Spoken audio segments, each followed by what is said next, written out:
Jack and I met on a magical night out when I humiliated myself more than I've ever had before. It was probably the best moment of my life. Maybe the worst of Jen's. Mine. For the first time ever, like in my career, I never assume anyone knows who I am. Yeah. And I saw Harrison Ford and like J.J. Abrams, and I was like, yeah, this is fine. We're all co-workers. Like I can just go. So I was like, be right back, guys. I'm gonna go say hi to the Star Wars dudes. And I approached their table and was like, and the whole table was just like, and so I realized while I was dancing, I was like, they have no idea who I am. They have no idea who I am. And so I just turned around and walked back. Dying. Because I've done this show with Harrison Ford, so he's like the only A-list Hollywood star that I know. I mean, he's the only one that I have. So she had just been blanked, and I was like, hey, it's all right, I'll go say hi to Harrison. Everyone in the group was like, Jack, don't do this. You will be humiliated. I was like, nah, me and Harrison are tight. They genuinely had no idea. So I get up, I walk over, and at this point, I'm like, oh, God, maybe he won't remember me, and I will be humiliated as well. I walked over, and literally, as I walked over, he was like, hey, Jack!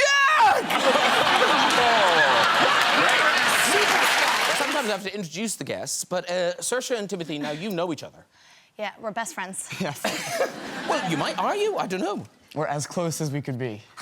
Okay. No, you met on, was it Lady Bird you met on, or did you know each other before that?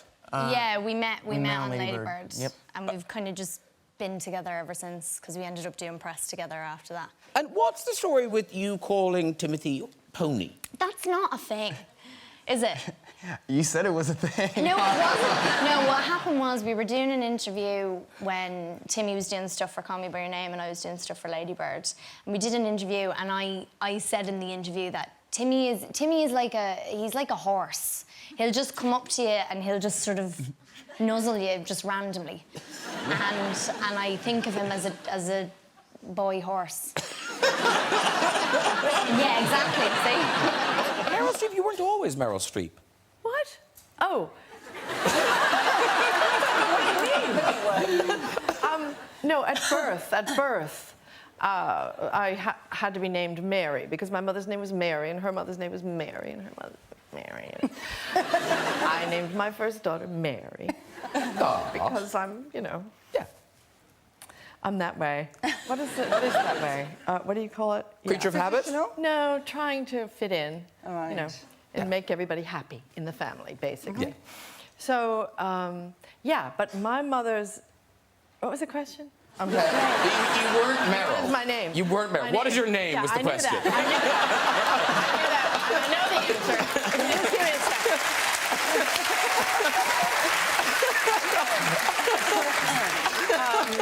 Yeah.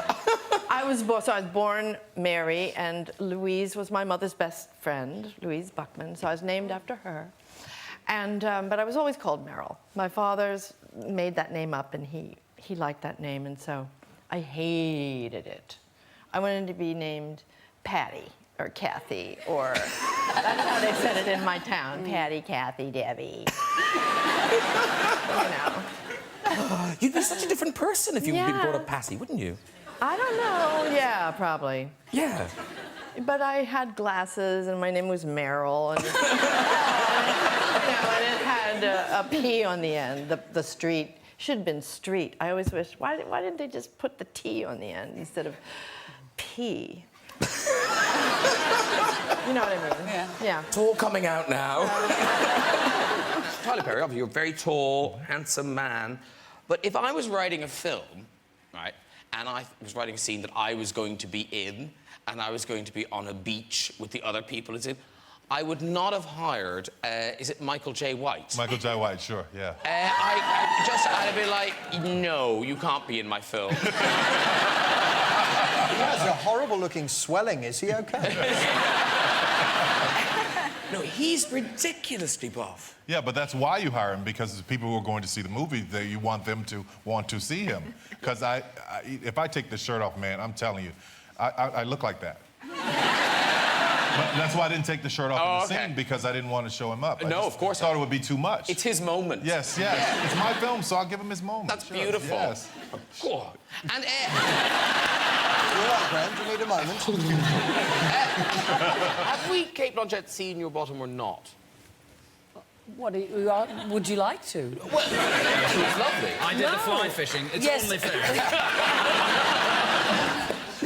No, I think probably. I mean, you can't be an actress and not see a bottom. Because I read you had a stunt bottom. I stunt bottom on Elizabeth. Was that... Well, I did ask for an upgrade. I said, look, if you want to see my bottom, let's get a better one. And did you meet the lady? The bottom? Yes.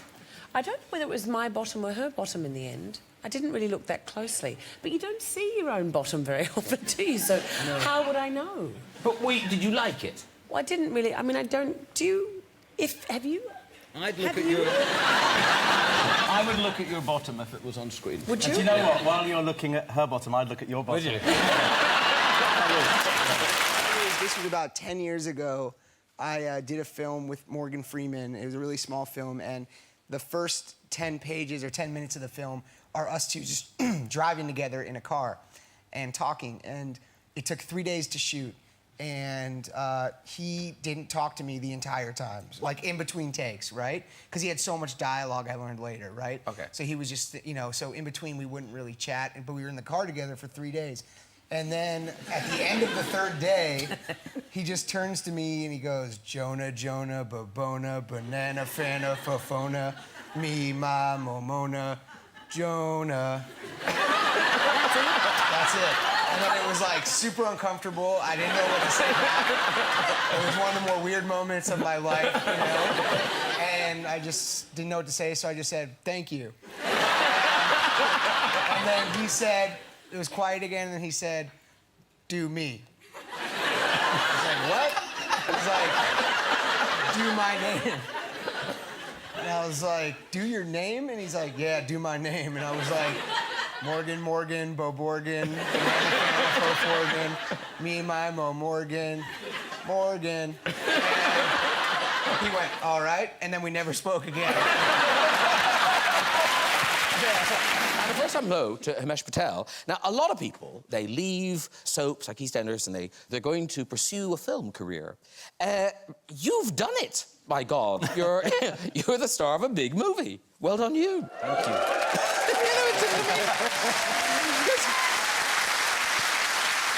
Because you must, you know, because you were on the square for how many years?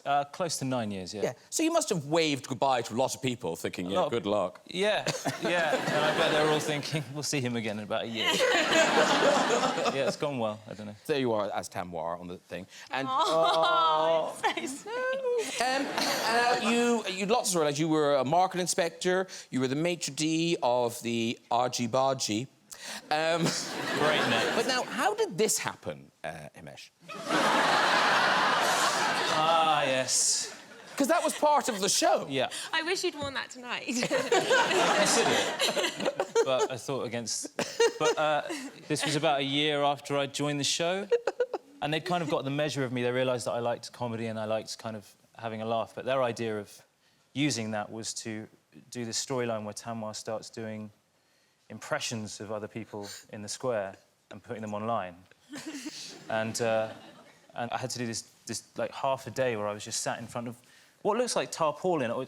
It felt like I was being held hostage, made to do these impressions of people. And I had to do that one of Dot Cotton, and they had these herbal cigarettes, and that I was like trying to smoke. I was like, I don't want to do this. Please don't make me do this. It did feel like a hostage situation. Did June Brown find it funny? I don't know if June ever saw it, because I got to... I had a lovely time with June. Pam St. Clement I did, Pat Butcher. Oh, yeah. I feel like she must have seen it, because I never spoke to her. In all my 9 years, we never had a conversation, I don't think. Really? Yeah. Wow, she holds a grudge, old Pam. Yeah. It's about 15 years ago when The Sixth Sense came out. Bruce Willis won the People's Choice Award for Best Actor. And he asked me to present the award to him, so I did. And I went backstage that night and I met Haley Joel Osment from the movie, and I met M. Night Shyamalan. And about 6 months later, I was at this bar. This is back when I was drinking. And I was with a couple of friends, and M. Night Shyamalan walked in. And he said, "Hi, Matthew." And I went, "Oh, my God, hi, how are you? Please sit down, join us." And he sat down and he joined us, and we sat there for about an hour talking, and I noticed my friends sort of filtered out, and then it was just me and M. Night Shyamalan for about another hour, and I noticed we weren't talking about show business or anything. We were just kind of talking about women and love and loss and life and all that, and he mentioned that there was another club opening across town, and would I like to go with him? And I said, "Sure, I'd love to go with you." And I had this weird moment, which I never have had before, where I was convinced that I was going to be a big movie star as a result of this night. Because he was laughing at all my jokes. He really was sort of into me. I think he might have been a big Friends fan. He was really liking me. Yeah. And so we get to the next place, and I felt comfortable enough, sort of drunk enough, to say, "We should work together sometime." And he kind of went like this. And I remember going, "Oh, I wish I hadn't said that." And then he went to the bathroom, and a friend of mine came up to me and said, "How's your night going?" And I said, "What, are you kidding? I'm having the greatest night of my life. M. Night Shyamalan and I have been hanging out for the last 2.5 hours. It's been great." And the guy, M. Night Shyamalan, came back from the bathroom, and my friend said, "That's not M. Night Shyamalan."